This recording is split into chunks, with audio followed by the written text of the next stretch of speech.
It's Saturday and I'm out in the garden. We're going to go looking for bits and bobs for some baking today. What have we got in here? Got some cosmos over there. Some purple and some orange ones. Ooh. Cheeky little strawberry plant. This is more cosmos here. Some parsley. Oh, smells amazing. Smells amazing. And we've got some beans here growing. Some pretty flowers. This is my favourite part of the garden. Just pretty colours everywhere. There's some more strawberry plants here. Yum yum. Looking forward to those. Got my favourite little raspberry bush over here that we planted a few years ago. Honestly, in the summer, the sweetest raspberries grow on there. More straws. Look at all the straws. What I'm going to poach today, I've got some rhubarb here. It's nice and young at the moment, so it's nice and red. You can see there. So that'll be nice and sweet. It goes a bit bitter if you leave it too long, but when they're young, they're delicious. So I think we're going to poach some of those. So I've brought my rhubarb back to the kitchen, ready to do some baking. I have been struggling with deciding on what to do with my rhubarb. I was torn between a rhubarb and ginger cheesecake or a strawberry and rhubarb and layer cake, and I put the vote to you guys on Instagram and you voted for cheesecake. So rhubarb and ginger cheesecake it is. I've got here 300 grams of ginger nut biscuits. You can use ginger nut cookies if you like. Oat cookies are delicious. And we're going to put these in a freezer bag if you don't have a food processor. Obviously, if you have a food processor, then use that because, I mean, it takes 2 seconds. I don't at the moment. So we have a freezer bag which are strong. Put the ginger nuts in there, and then we have weapon of choice, rolling pin. And we're just going to bash these little babies to smithereens. Once you have beaten your ginger biscuits to a pulp, they should look a little bit like this. Doesn't really matter that it's a little bit clumpy in places, I quite like that. And then we're going to add melted butter. Once the butter and biscuits have all been mixed up, you need to pour them into the bottom of your springform cake tin, and then we're going to press them down into the bottom of the tin. I want them to be really, really firm.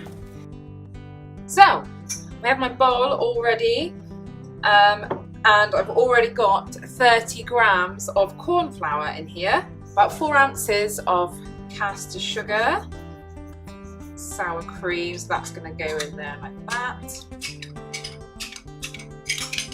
soft cheese, full fat, has to be full fat, lovely job. We don't want to overmix this, it will split. Got 3 eggs. Just pour those in there. I'm going to hold one back actually and see how we get on with this first. Ginger extract. Now I'm going to just put a little cap in there. Crystallised ginger, which I've just chopped up, and that's going to go in there as well.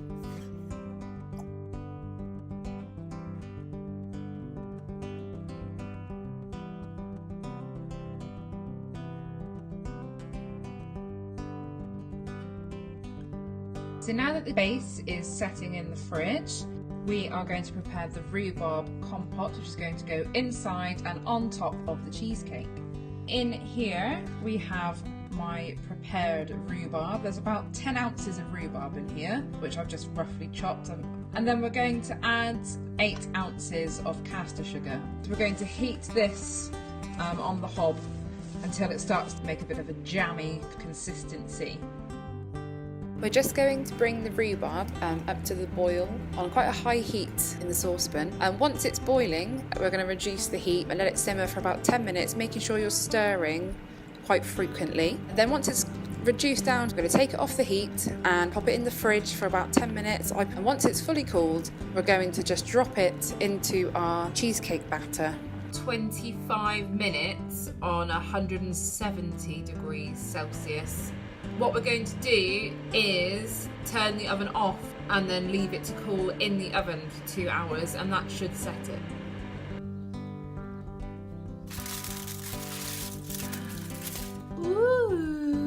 Look at it. It looks so pretty.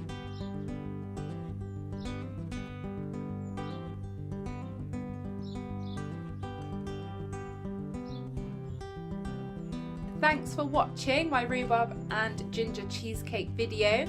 Don't forget to give my video a thumbs up and a like, and subscribe if you haven't already. If you want to see this recipe or any others, just give my website a little look, or also I'm on Instagram, so you can catch me on any of those. If you have any suggestions for any future videos, then let me know.